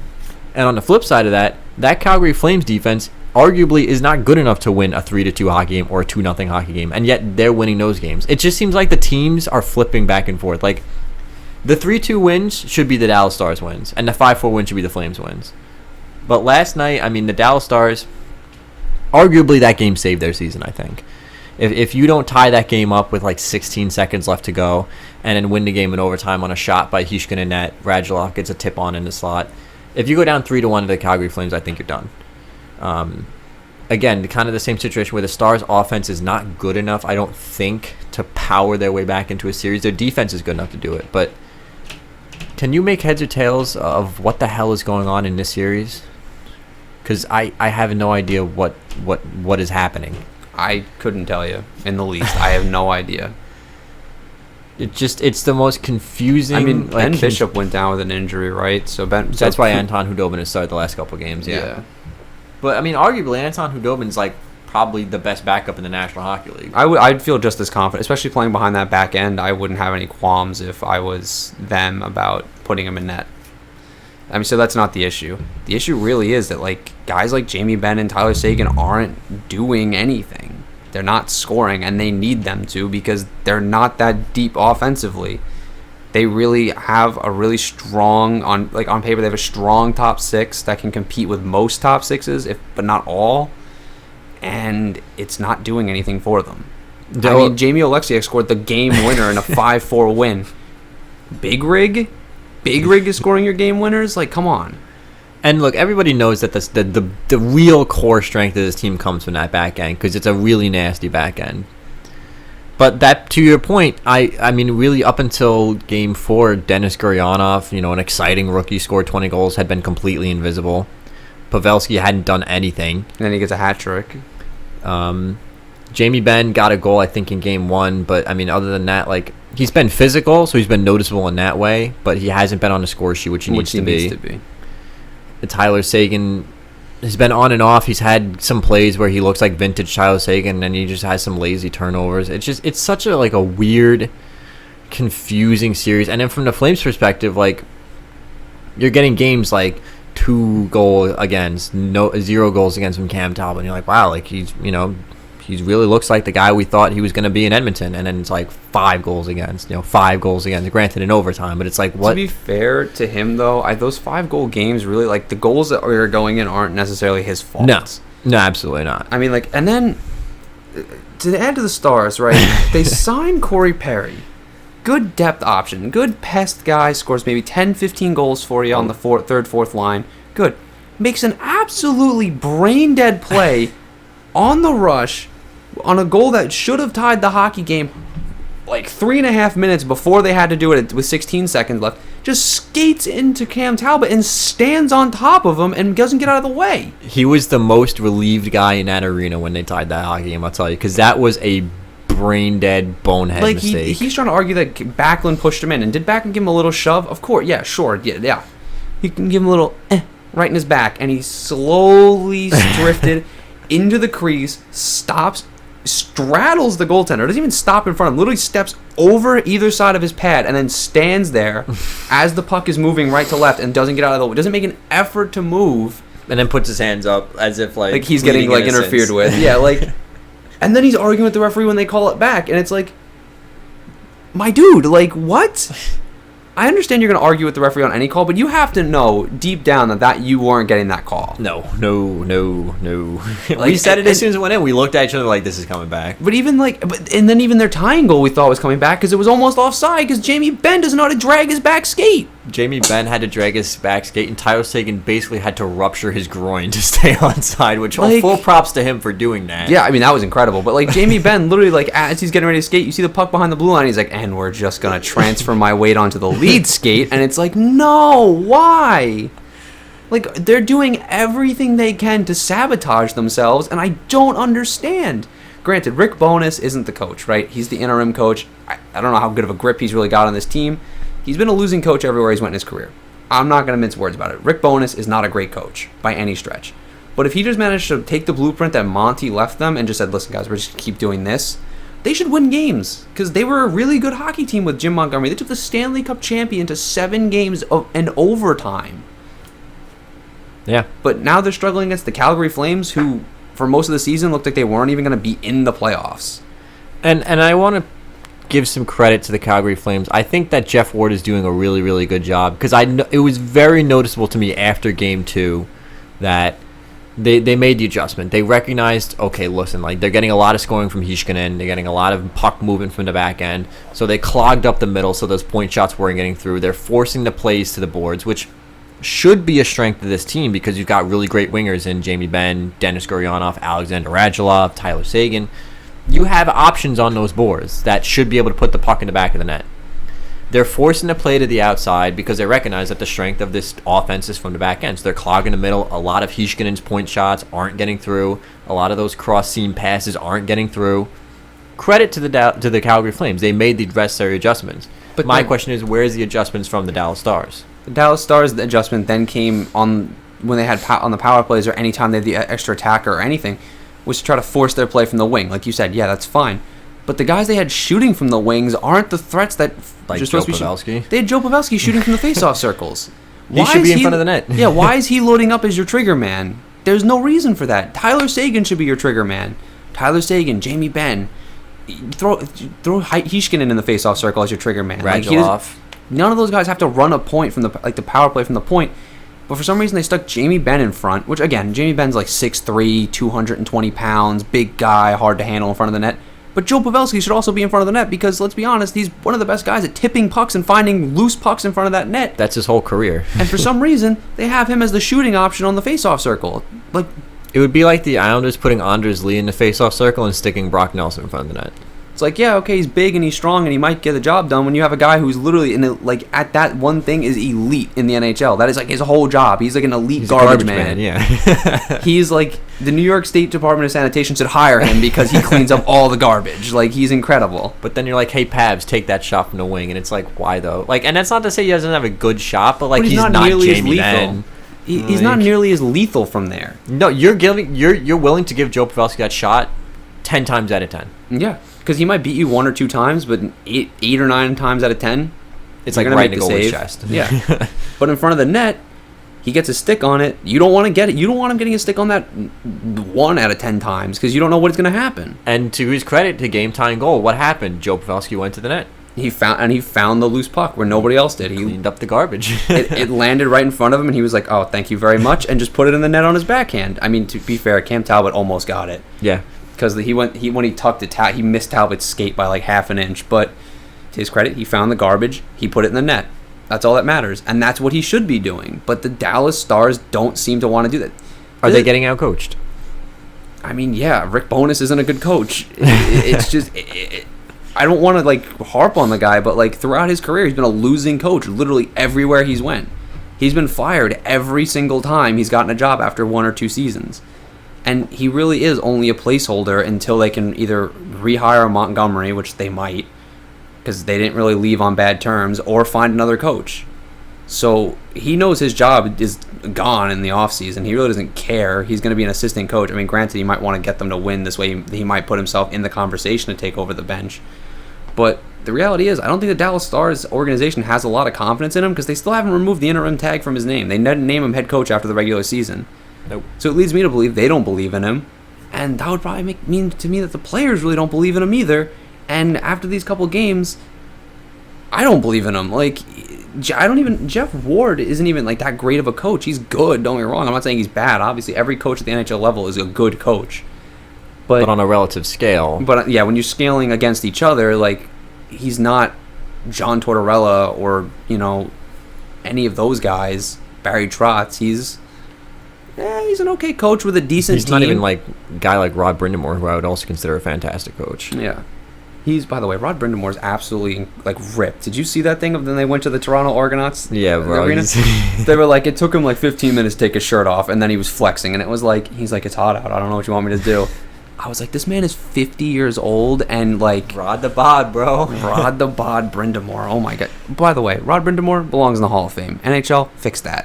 1,000 points. Best two-way forward of his era, and a fantastic coach. Like, put him in the Hall of Fame. He would go in as either a player or a builder, but like the fact that he's also a great coach has to help his case. Like, come on, Stanley Cup champion, put him in the Hall of Fame. But yeah, the frustrating part about this Stars team is on paper they're a complete roster and they should be competing for a Stanley Cup. There's really no glaring holes. You got great goaltending between Bishop and Hudobin. Obviously Bishop hurt, but you have great goaltending in Anton Hudobin. That back end is arguably top 5 in the league between Heiskanen, Klingberg, Lindell, Alexiak. Just that top four alone, you don't even have to mention the bottom six, is really nasty. You have, the offense is anemic, and it can pop off at times for 5 goals, but that's not really the way they win. It's not consistent. But they have a good, solid, deep team between Jamie Benn, Tyler Sagan, Radulov, Guryanov, Rupe Hintz, Corey Perry, Joe Pavelski, Cogliano, Blake Como. Like, they have a really deep, star-studded roster. On paper, this team should be competing with the likes of the Blues, the Avalanche. At the beginning of the playoffs, I would have told you the Boston Bruins were Stanley Cup contenders. I don't know anymore. But this team should be competing with these types of teams, and right now they look like they're barely hanging on for dear life. I genuinely do think it might be a coaching problem, because I can't pick a reason other than coaching why they would be struggling this hard. Well, I mean, you can see it in the way that they're structured and the way they're playing. It just all like the question, like it just like makes you scratch your head. You're like, why are you doing this? Like, why wouldn't you? But then, like, they're not making the necessary adjustments that they need to. Like you said, the Calgary Flames realized, okay, they're shooting a lot from the point. They're trying to get a lot of things from their back end because, again, that's their strength. So what did they do? They clogged the middle. They made it hard to come through the neutral zone. They made it hard to make long stretch passes. They made it hard for the defenseman to skate the puck up. And they forced them to play like more of a dump and chase kind of game. But the Dallas Stars didn't want to play a dump and chase kind of game. They're still out there trying to make these long stretch passes, these really long skating plays, and it's not working, and the coach isn't adjusting. And then on their power play, or even when they had that goalie pulled, they're still trying to force everything from the point or the umbrella setup. And it's like, it's not working. It's not there. It looks like the Washington Capitals on their power play. It's just not there. They're forcing everything to, Heiskanen or Klingberg, and then they have to shoot through, 6 guys to get to the net? It's just not going to happen. If you really want to open up the point, you really got to start playing more from down low. And it's not like they can't. They're a big, strong team. They can go down low and grind it out with this team. They're just as tough as this Calgary Flames team, but they just won't. Because if they start playing from behind the goal line and start forcing plays to the front of the net, it opens that point back up, because now they have to respect the fact that you can play below the goal line. So they have to take that as a threat. And now you have an option to shoot from the point again. But they're not doing it. And it's so frustrating, because it's like, why? Like, it's such a simple adjustment. Like, they're taking the middle of the ice from us. Maybe we should play more from below the goal line. Maybe we should play more from the wing and try to work our way into the middle of the ice. But no, let's force it through the middle of the ice. Let's ram our head against the wall over and over and over again. And it's not working. Yeah, did they manage to win 5-4 in overtime yesterday? Okay, yeah. But they had to do it by the skin of their teeth. And when it doesn't work, they lose 2-0. They lose 3-2. Like, when it's not working, they're losing. And every other time it does work, they're winning by the skin of their teeth. So clearly, it's not a successful formula by any stretch. Yeah, and I don't want to take anything away from the Calgary Flames. They're playing good hockey, but I genuinely think this series comes down to, like you said, the Dallas Stars being so unwilling to change the formula that the Flames made the adjustments, and to this point, it's worked to them. After Game 2, they made that adjustment. They got a shutout win, and then sure, they lost yesterday, but like, you're not going to have an empty net comeback and an overtime winner in every game. So I think the Flames are set up well in this series. If the Dallas Stars make the necessary adjustments, I still do think they'll win. I think I called Dallas in 7, and spoiler alert, they are my Stanley Cup champion in my bracket. I still do believe they can do it, but there's got to be an audible at the line. They can't keep running the halfback draw and slamming it through the middle when it's not working. Not for nothing, the Calgary Flames also have been playing well since the playoffs started. Absolutely. They're playing series round against Winnipeg. I mean, granted, Winnipeg lost their leading scorers. That kind of hurt. First line center and first line winger. That hurt. But I mean, to be outside of that, I mean, the Flames played them straight. I know I keep using that phrase, but like, they just played them straight up. They were like, all right, we're gonna go out there and we're just gonna play hockey, and they beat them. There was no funny business. There was no, this or that. I mean, did it just end up being a mismatch up front because of the injuries? Yeah, that's unfortunate. And I think if the Jets had stayed healthy, they probably would have beat the Calgary Flames. But they played them straight, and they're playing Dallas straight, and they're giving Dallas a hard time. Dallas looks like they should be losing. They should have lost three to the 4 of these games already. Yeah, they should have lost yesterday. And granted, I don't feel fantastic about the Calgary Flames prospects beyond this first round. I don't think against some of the other stronger teams, like against the Avalanche or the Blues or the Canucks, don't think they match up quite as well. it's just a very weird series. And again, that's not for me to take away from anything. I think the Flames have been playing great. I think their fourth line with Dubé, Lucic, and Bennett have been fantastic. I mean, Bo Bennett's proven he's a playoff performer now. He's got, like 4 or 5 goals in this playoff run or something? Yeah, our dude Sam Bennett with the Viking with the Lanny beard. McDonald mustache, he's been fantastic. But so this is not for me to say, oh, the Flames aren't a good hockey team. They are a good hockey team. Are they a Stanley Cup contender like I thought they were last year? No. Do I feel good about them beyond this first round? No. But do I feel like right now, to me, this series is a total coin flip. If Dallas makes the necessary adjustments, on paper they should win this series. If they don't, you're really relying on a lucky shot, a lucky bounce, lucky tying the game with an empty net kind of goal, and that's not really a winning formula. I mean, yeah, it's weird. That's kind of it. Like, Dallas has to figure something out because they can't keep winning by the skin of their teeth. Because eventually, even if they get by Calgary doing this, they're not going to be able to get by a team like Colorado, St. Louis, or Vancouver doing the same thing. No. And speaking of those last two teams, we'll go on to the 4v5 matchup. Your defending Stanley Cup champion St. Louis Blues are down 2-1 to the Vancouver Canucks. Game 1 was a 5-2 Canucks win. Game 2 was a 4-3 overtime win for the Canucks, and last night was a 3-2 overtime win for the Blues. It's kind of weird. Last year's Stanley Cup champion is down 2-1. 2018 Stanley Cup champion is down 0-3. The Penguins are home, and the Blackhawks are down 3-1. A lot of really weird series for these defending Stanley Cup champions, but for me, this series, Bennington in games 1 and 2 looked incredibly average. The Blues defense looked below average, which is weird because that's a very big strength of this team. They were giving up a lot of breakaways, a lot of odd man rushes. I think period 3 and on last night was a turning point. I think the Blues went into the locker room and they were tied 2-2 and like, guys, like, we cannot go down 3-0 to this team because that's not a hole we're going to climb out of. And they played like a team whose season was on the line. And they came out flying. They had a lot of chances. Jacob Markstrom played fantastic for the Vancouver Canucks. Ultimately, they fell in overtime. I think that the Blues hit a desperation point last night. What have you thought about this series so far? I mean, this has been my favorite series to watch up to this point. I mean, the Vancouver Canucks have been absolutely lighting it up. I mean, they look like the defending Stanley Cup champions right now. Like, they came. Bo Horvat's been unbelievable, scoring highlight reel goal after highlight reel goal. I mean, it's weird. Vancouver is such a big city, but like it feels like such a media shortfall because like people are surprised by these guys, whereas you and I have been talking about how good these guys are all season. How about Quinn Hughes? I mean, Jesus, man. Like, he is so smooth. He's so in control. If you have the NHL TV app, right, and you have the subscription, you can watch the games. Go back to the replay of Game 1 of the Vancouver Canucks series and watch the last power play before the JT Miller goal. The way that they moved that puck, the St. Louis Blues didn't touch the puck once. For 45 straight seconds, the Vancouver Canucks moved the puck around them like they weren't even there, only to find JT Miller standing by himself at the back door and put it in the net. That's all Quinn Hughes. Quinn Hughes has been quarterbacking this team this whole season, and he's only now in the spotlight because of the playoffs, but what is he, 20 years old? 19 or 20 years old? Totally unfazed by the spotlight, and he's taking on the Stanley Cup champion and beating them, like taking them on as himself almost on some instances, and being like, you know what, I'm better. In overtime last night, well, they were going for a change. Quinn Hughes said, okay, I'll take the puck. Dumps it in, comes in, throws a hit, knocks the guy off the puck, and they almost scored and won the game.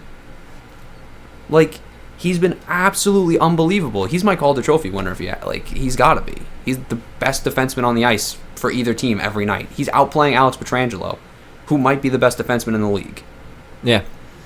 I think Quinn Hughes has been just so smooth, so in control. And on defense, he's not lights out yet. He's not a Nick Litcham, but like he's more than serviceable. He's above average in his own end. And the thing is, he's not a big guy. I mean, I think he's only like 6 foot, but like he's not afraid. He doesn't shy away from the physical aspects. I mean, he goes in there and he throws the body around to try to knock the puck loose. He wants the puck more than you do, and he's gonna get it. And the Canucks as a team have looked really good. Markstrom's looked really good for them. I mean, he, for all intents and purposes, in the game that the Canucks knocked out the Wild, Markstrom did not look good. He had a couple of really, really bad goals. A couple of goals from the goal line when he was in his RVH that just found holes. He got beat up high on the RVH a couple times. He did not look good. But he's come into the series and he's settled in. He's looked really, really good for them. He's making a lot of really key saves. I forget how many saves he made last night. They didn't lose because of him. And he's having fun doing it. They kept showing close-up of his face. He was smiling every time he made a big save. He was laughing about it. That says a lot to me. Like, he's not fazed by any of this. He wants the pressure. Feeling it. He's locked in. It's like we talked about this with Eunice Corpusalo, right? And Andre Vasilevsky during that quintuple overtime game was when Corpusalo was seeing all those shots, you could tell he was just locked in and he wanted to keep seeing these shots. And I think Jacob Markstrom's the same way. I think Markstrom's locked in right now, and he's like, all right, throw everything you got at me, I'll stop it. He's like, I don't really care. Throw the kitchen sink at me. I was like, I'll still stop it. Like, I really don't care. Confidence goes a long way for goaltenders, and I mean, one of the most famous images we've seen in the NHL is the Patrick Waugh wink, right? When he knew he had these guys' numbers, and he was just laughing and giving them a coy little wink, and that's one of the things that Patrick Waugh brought to a lot of his teams was not just he was a good goaltender, he brought a swagger to those teams. He knew he was the best goalie in the league. He walked onto that ice, and he knew he was going to win that night. If Patrick Waugh wanted to win a hockey game, there was nobody that was going to stop him. Yeah. My dad says, so this is a little off topic, my dad said when he was playing in Colorado, they played the Devils in the Stanley Cup final. They got beaten Game 5, like 4 or 5-0. Like, they didn't look good. And they asked Patrick Waugh after the game, like, what are you going to do next game? And he goes, they're not going to win. He's like, he looked the reporter in the face and said, we're going to go out there, we're going to win, and they're not going to score a goal on me. They went into New Jersey and shut him out 6-0. And that's kind of what Markstrom's looking like right now. Markstrom's like, go ahead, try it. The fact that like it's the third period, late in the third period in a tied hockey game, and they just almost won. They almost just lost the game, and he made a big save, and he's laughing about it. Like, he's bringing a swagger to this young team, and they need that because they lost Tyler Myers. He didn't play last night, and that's a huge loss for them. Tyler Myers brings a lot of stability and a lot of veteran leadership to this very young back end. Jordy Ben draws in, who's a little bit more of a physical presence, which is, again, something positive for them. They need a little bit more of a physical presence. And he's underrated. He's a good bottom six guy, can play penalty kill, can defend. But when you lose a big piece like Tyler Myers, you need maybe a little kick in the pants, and Jacob Markstrom is bringing that. Jacob Markstrom is like, listen, like, guys, don't worry about it. It's fine. I mean, even that said, like, some guys stepped up into, like, bigger roles, like Oscar Fantenberg. He's been a shot-blocking machine for them. I mean, I didn't know who this guy was until this season, and right now he's one of the best defensemen on the Canucks. He's eating pucks for breakfast. Like, on every play, he seems to be getting either a stick, his body on it. Troy Stetcher has been really good. I was just going to actually point out that the Canucks defense outside of Myers and Ben and Tanev, a lot of them were focal points of the defense, like Fantenberg, Stetcher, and Quinn Hughes, are a little bit undersized. They're not the biggest guys on the ice. They're not small, but they're not like 6'7" Tyler Myers, or they're not like 6'5", like 220-pound Alex Pietrangelo, right? So a lot of people come into this series were saying that the Blues are just going to physically impose their will on a lot of the younger, smaller Vancouver Canucks. Because, like, even their offense, like Bo Horvat, like, he's stocky, but he's not huge. Elias Pettersson's skin, like a lanky guy. Elias Pettersson's a lanky guy. Even, like, Brock Besser, again, stocky, but not huge. They were worried about guys like Ryan O'Reilly, Alex Pietrangelo, Colton Parayko, like, physically imposing their will. Troy Stetcher got into a wrestling match with David Perron, who's got like a couple inches on him. We actually did the math because during the game they said like, Pierre Maguire's like, what is he doing? He's so much bigger than him.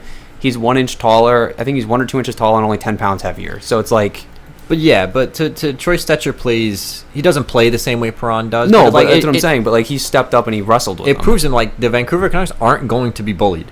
They're not going to be. You're not going to physically impose your will on this team because they're willing to do that. Troy Stetcher's willing to punch you in the head if you want him to.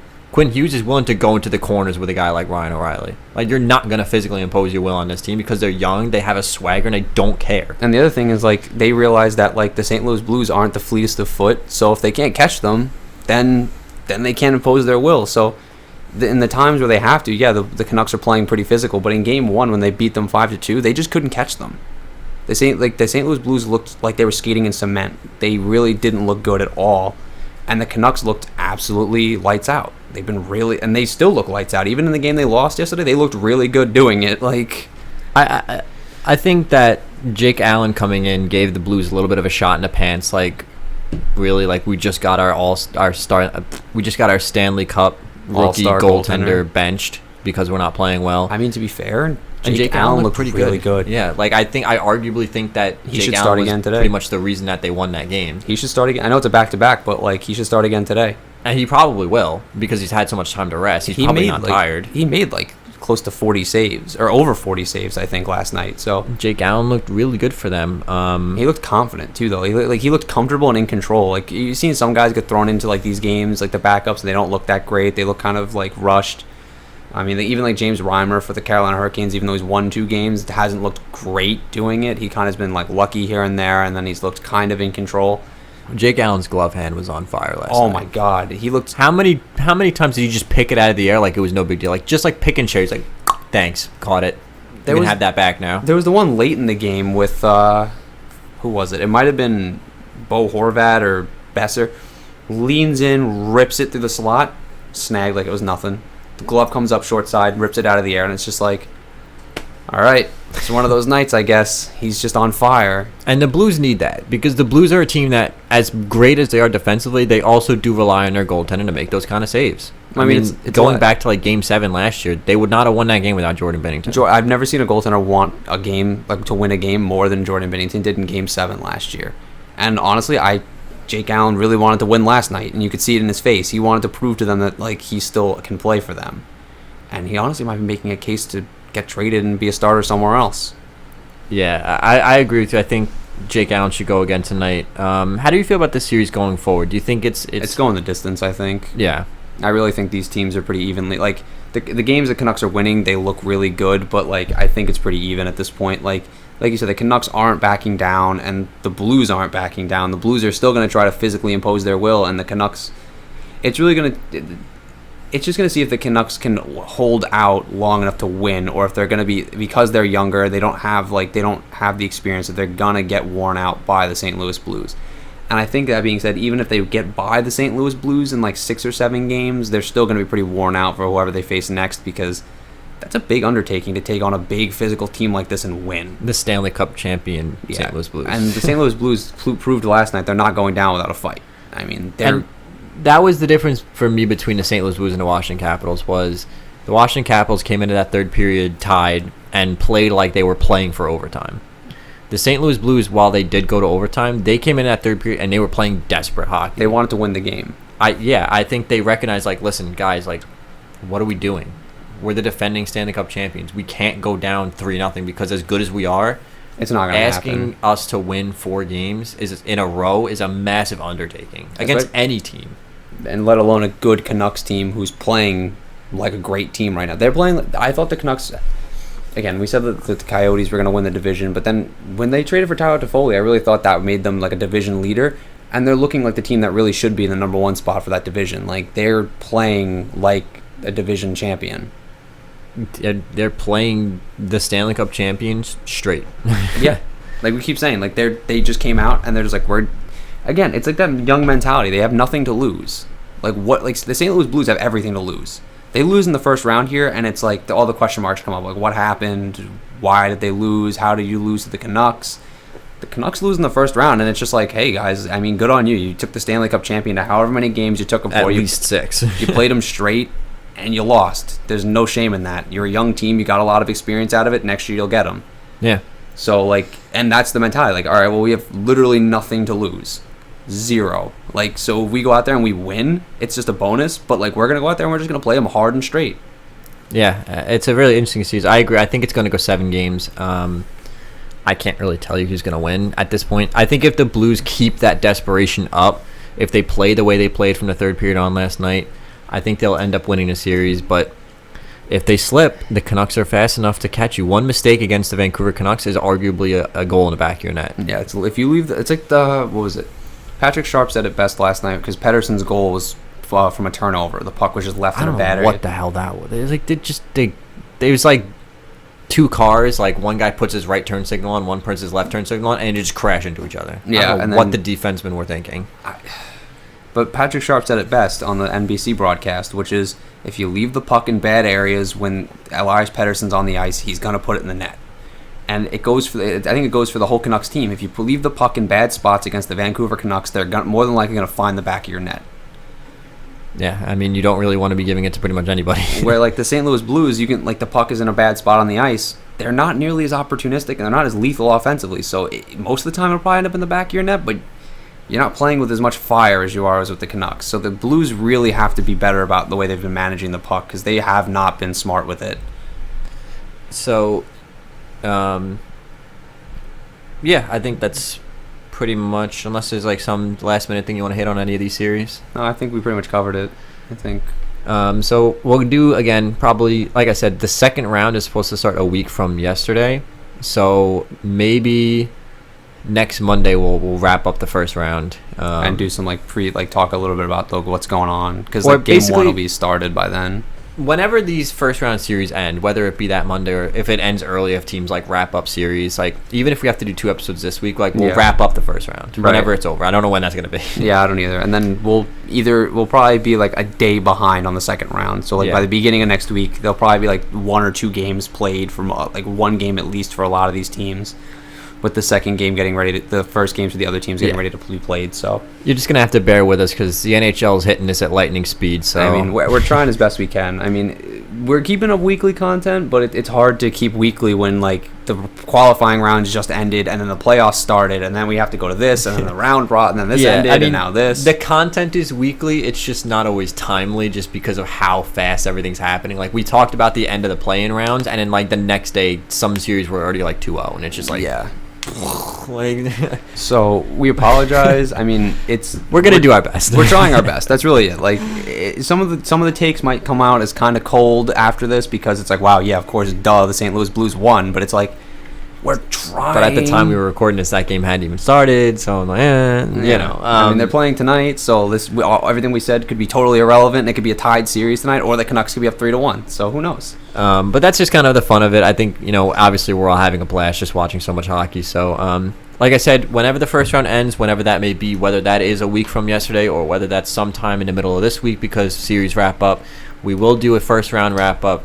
And then depending on how soon after the first round ends that the second round is slated to start, if we have a couple days, we'll do a preview, talk about some of the series. If not, we'll kind of, like you said, 1 or 2 games in, we'll just talk about our feelings and what's going on. So yeah, I mean, and it'll still give us a chance to talk about some series probably because they won't start, and then we'll just talk about how we feel about how the first games and those other series went. Right. So just stay tuned to the channel because there's going to be a ton of content. Just to kind of put a bow on it, like we said, we want to wish Claude Julien good health and hope everything goes well with him. Oscar Lindblom returned to the ice the other day for the Flyers, so we're really excited for him to return. He's done with his cancer treatment. He's out of quarantine. He's coming back onto the ice, and he led the stretches for the Philadelphia Flyers, so we're very grateful to hear about him. We want to extend, obviously, I want to clarify still that we have no issue with what happened with Tuukka Rask and him wanting to go home and being homesick. I do want to point out that the issue came in the way he went about it, not in what happened. So we hope everything's okay for Tuukka Rask at home and it's not anything serious, and he really might have just been homesick and wanted to go home and see his baby. We just want to extend our well wishes to him, and just, not that we have any say in anything that happens, but perhaps, we as part of hockey media, we can just leave him alone now. What happened. We said our piece on it. Everyone else has said our piece on it. Let the man stay at home, and then we can answer these questions at the start of next season when they matter again. Yeah. Now let's focus on is whether the Bruins win this series or not. So I want to thank you guys for watching. I hope everyone out there is staying safe, watching a ton of hockey. Stay tuned for a ton of content. We have a lot of stuff coming for you guys, as always, with the episodes, mini pods, whatever's going to happen next. I want to thank you guys for watching, and we will see you guys again next time.